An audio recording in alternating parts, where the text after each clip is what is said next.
So today seemed like a pretty nice day, so I wanted to go ahead and get out and do a hike today. Kind of carry my pack around a little bit more to kind of stay in condition for a trail that I plan on hiking in the spring. So anyway, we're going to go down the trail here, and I'm going to do a few videos. I just wanted to show you something I thought was pretty neat just at the start of the trail here. I got a buck scrape right here.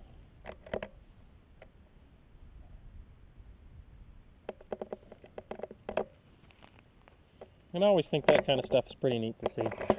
So we'll go ahead and get down here. If we see something else cool, I'll go ahead and flip you back on. So right down here is a spot I want to sit down and talk about, I think. And it's kind of a childhood spot. And for Kansas, it's really odd because of the rocks that we have sitting right here. So you can imagine not having rocks, and then as a child seeing these rocks, these boulders basically sitting here. These might not be boulders to some people, but these are definitely boulders here. So let me find a good spot to sit down and I'll explain some of it to you.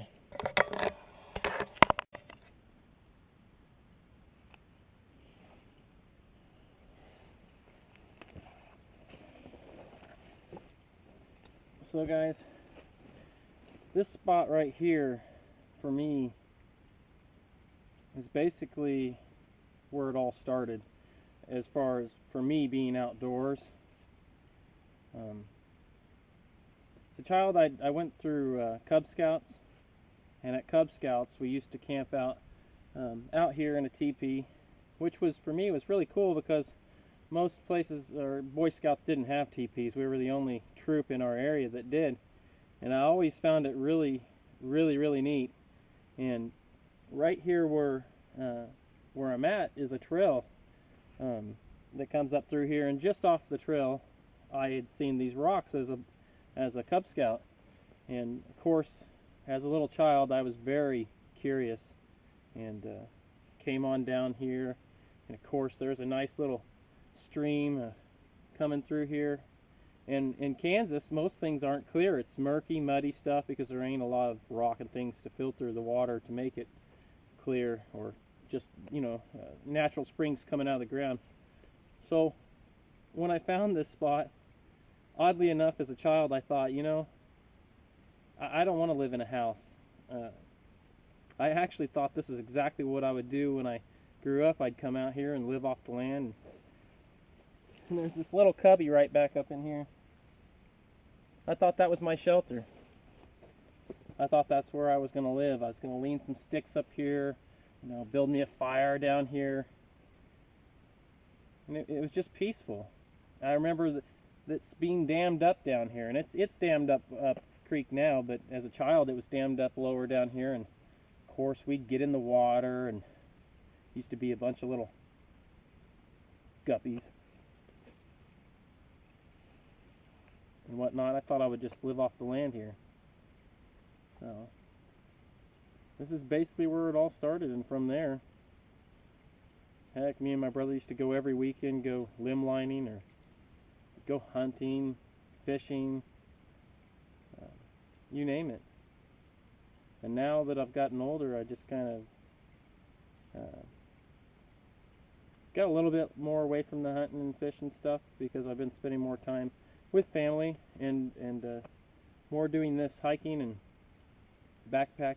And I'm real interested right now in learning wild edibles and medicinal plants, and that's kind of what I'm going for right now. I've been trying to study it real heavily. It's been pretty interesting. I love talking to other people about just the same interests that we have, and I think it's pretty cool. So, kind of wanted to take you on this hike today, take you up here where some beavers have dammed up the creek, and show you what, for me, was my start, at least into, I guess, what some people may call a bushcraft or survival mentality, or survivalist. And people use the word survivalist as a general term, but you're surviving off the land, and kind of what it's about. So I know that my channel name is Survive Without, but truly I don't believe you should survive without. It's more of a general term of even simple things like you can go camping without having a house, or without a tent. One of my big dreams of things I wanted to do is just sleep out in the wild without being in a tent, right next to a campfire. And I've been able to do that. And I've always kind of been at least somewhat scared to just, be in the open. And I know a lot of people are that way, but once you do it once, it gets a lot easier. A lot easier. So, I know I got a lot of gear, and I'm kind of a gear junkie to a certain degree, and I don't believe you should actually walk in the woods with nothing. That is just setting yourself up for failure. I think you should take everything you need, and if you lost it, then you go out there and practice the skills that you can. Take your stuff with you, but if you want, do a bow drill fire or a hand drill fire. And if that doesn't work, and a winter storm comes in, and you still need a fire, hey, guess what? You probably have it in the pack. But if you don't, and you get that hand drill fire, you will appreciate it. You will appreciate it more than anything. I mean, your heart will just start racing. Or at least for me, that's the way it is every time. It's just a sense of pride and enjoyment that you get out of it. And I'm really enjoying learning the plants because, to be honest with you, I didn't realize that there was so much around you that you could use to benefit you.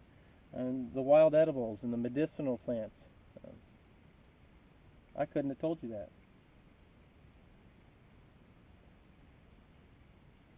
I hear deer.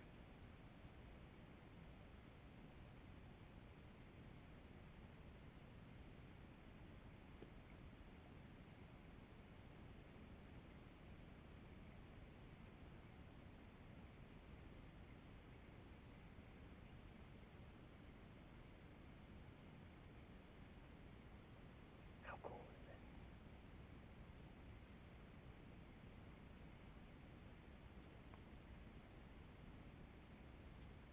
That was being so loud.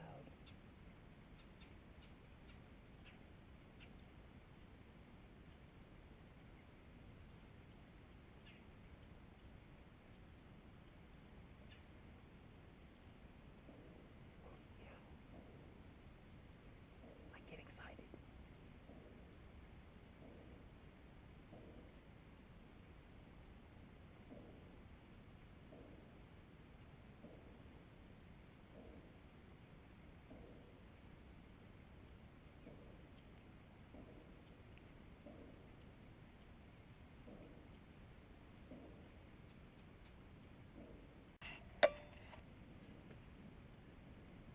So guys, what I was trying to say is my channel Survive Without more means to learn to survive without. Because we're all learning.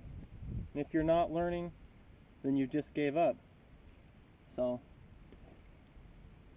take your gear with you. Don't try to do without. I mean, have your gear there so when you are playing without, you'll have it. Just in case. Because you never know. Especially if you do this stuff alone. Ain't no reason in it. It's just like you probably wouldn't go out in the bush and leave your phone at home.